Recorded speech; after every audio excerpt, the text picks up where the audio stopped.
pense que de façon générale, ce qui nous réunit, c'est la défense des libertés fondamentales, des droits fondamentaux de la personne et de la sûreté de la personne.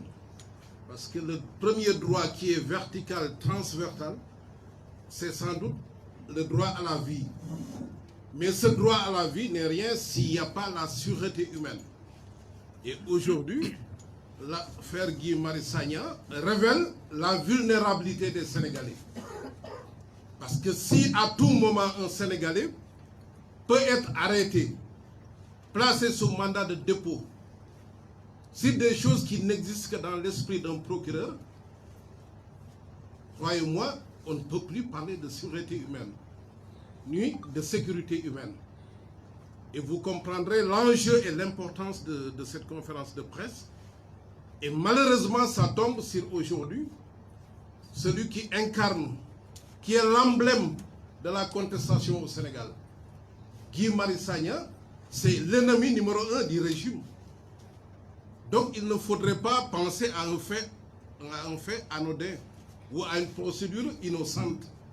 Tout est planifié au plus haut niveau. Je pense que notre confrère Moussa Sarr vous a expliqué. Au départ, on l'arrête sur la base de 2 postes. Des gouvernants qui étaient là, qui n'ont pas pu promouvoir des infrastructures hôtelières et qui sont rattrapés par l'histoire. Il fait son propre analyse.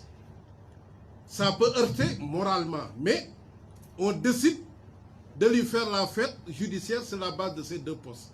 Mais au finish, même les enquêteurs disent au procureur, mais nous ne pouvons pas le retenir, il n'y a rien dans ce dossier.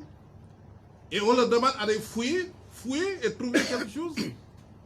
C'est laquelle on peut le coincer et on sort cette déclaration. Et ça, c'est inacceptable. Et je pense qu'aujourd'hui, ce serait une erreur de penser que c'est un combat des militants des droits de l'homme, des activistes que nous sommes. C'est le combat de tous les Sénégalais. Et particulièrement, pour moi, de la presse.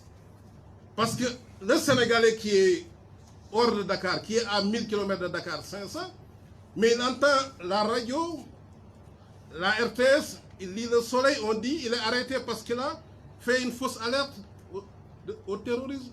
Mais qu'est-ce que c'est la fausse alerte? Mais c'est de dire qu'il y a une bombe qui est posée à l'hôtel Radisson, il y a une bombe qui est posée à l'hôtel au niveau de Terroubi, au niveau du Café de Rome.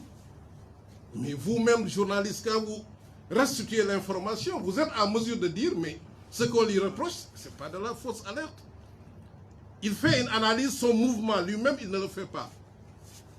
Ça ne lui est même pas imputable, mais au moins s'ils le font, déjà le journaliste, et là, il doit pouvoir avoir cet esprit critique. Parce que, vous savez, les régimes dictatoriaux, je ne dis pas qu'on est dans le cas au Sénégal, mais ont toujours utilisé ce qu'on appelle les appareils idéologiques de l'État. Et seule une presse, nous avons la chance d'avoir au Sénégal une presse privée qui s'est battue de 2000 à 2011. Et si nous avons pu réaliser ce que nous avons réalisé de 2000 à 2011, c'est parce que la presse a été là. La presse a été critique. Et aujourd'hui, si on passe une information selon laquelle Guy Marius Sagna a été inculpé pour fausse alerte et qu'il n'y ait aucune analyse critique corrélative qui puisse expliquer aux Sénégalais qu'en réalité, qu'est-ce que c'est que la fausse alerte? Et pourquoi on l'a mis en détention? Quelqu'un, à la limite, qui aurait pu aller au flagrant délit. Mais on sait que les jeunes magistrats, aujourd'hui, vous les envoyez Guy Marius Sagna, mais ils le relaxent. Donc la solution, ce n'est pas de l'envoyer au flagrant délit. C'est de requérir une information et que le juge prenne un mandat de dépôt et qu'il soit réduit au silence pendant au moins 6 mois. Parce que ça, c'est l'hypothèse d'un délit. Mais nous savons que dans l'esprit du procureur, c'est une affaire criminelle. Donc il faut le mettre au frigo pendant au moins 2 ans, parce que la détention en matière criminelle au Sénégal n'est pas limitée. Mais un juriste a expliqué que même sous cette inculpation, on est dans le cadre du délit. Mais dans leur entendement, aujourd'hui, il s'agit d'écarter celui qui incarne la radicalité la plus profonde au Sénégal.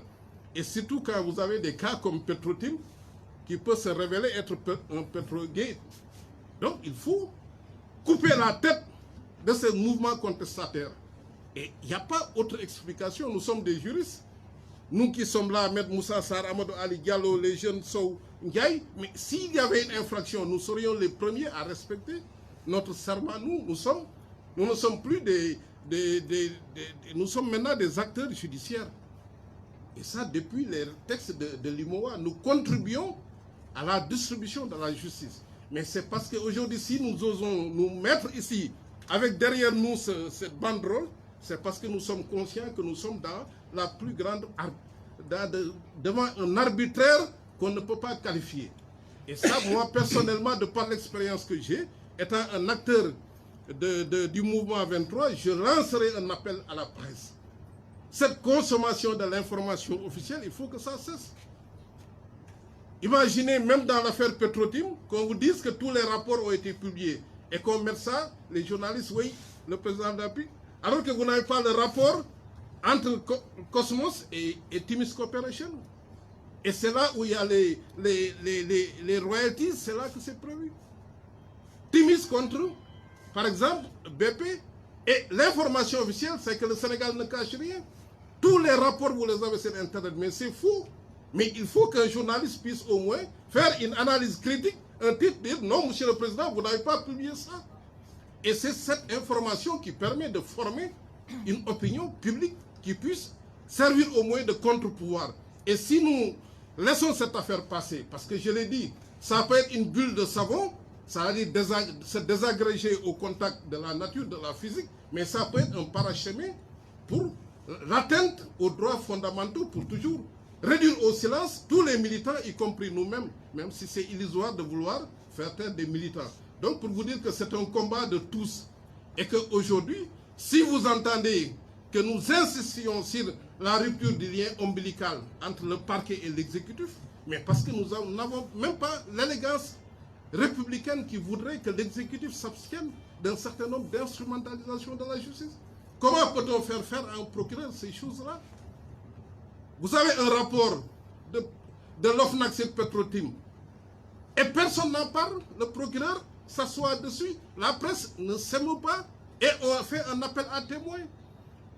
Alors que le rapport est entre les mains du procureur, il a fallu que Nafingom rompe son obligation de réserve, son devoir de réserve pour informer que j'ai fait ça. Mais ça, c'est le rôle de la presse.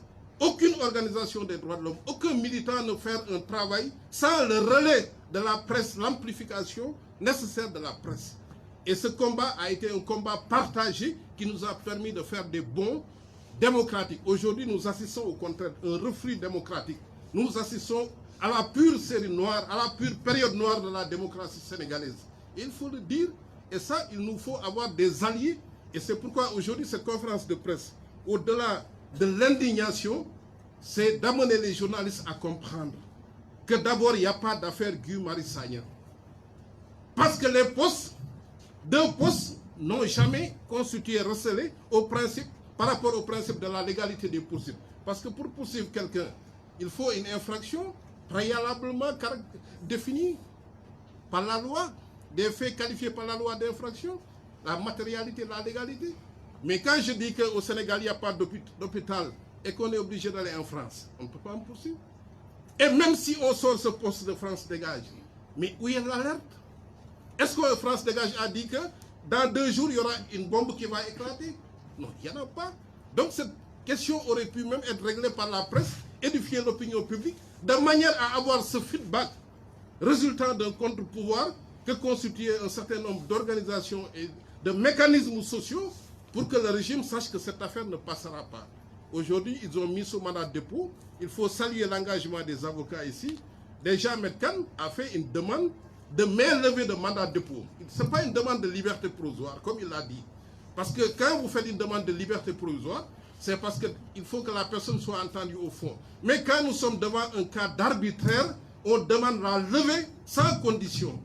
Ça dit que le juge d'instruction doit se prononcer sur cette question, sinon nous saisirons la chambre d'accusation. Parce qu'il n'y a pas de fait qui puisse justifier légalement la détention. Donc c'est une demande de main levée. Et vous verrez dans les jours à venir que le combat va s'intensifier et que nous ferons en sorte que ce rituel auquel nous avions rompu, c'est-à-dire ces conférences de presse entre militants, entre hommes épris de paix, que cela soit désormais très régulier pour qu'on puisse informer, que les journalistes puissent informer aussi l'opinion publique pour qu'on sache que ce qui nous préoccupe, c'est d'abord la sûreté, la sécurité humaine, et qu'un pouvoir politique sache qu'il ne peut tout faire, et que soit nous choisissons un système démocratique, soit nous choisissons la dictature. Si nous étions en dictature, nous n'aurions pas de problème, parce que nous savons que république rimerait avec royauté. Mais aujourd'hui, on ne peut pas enrober notre république sous le sceau de la royauté et faire croire à la consommation extérieure que nous sommes en démocratie. C'est faux. On n'est plus en démocratie. Et c'est simplement aujourd'hui l'objet de cette conférence de presse. Je vous remercie. Merci beaucoup.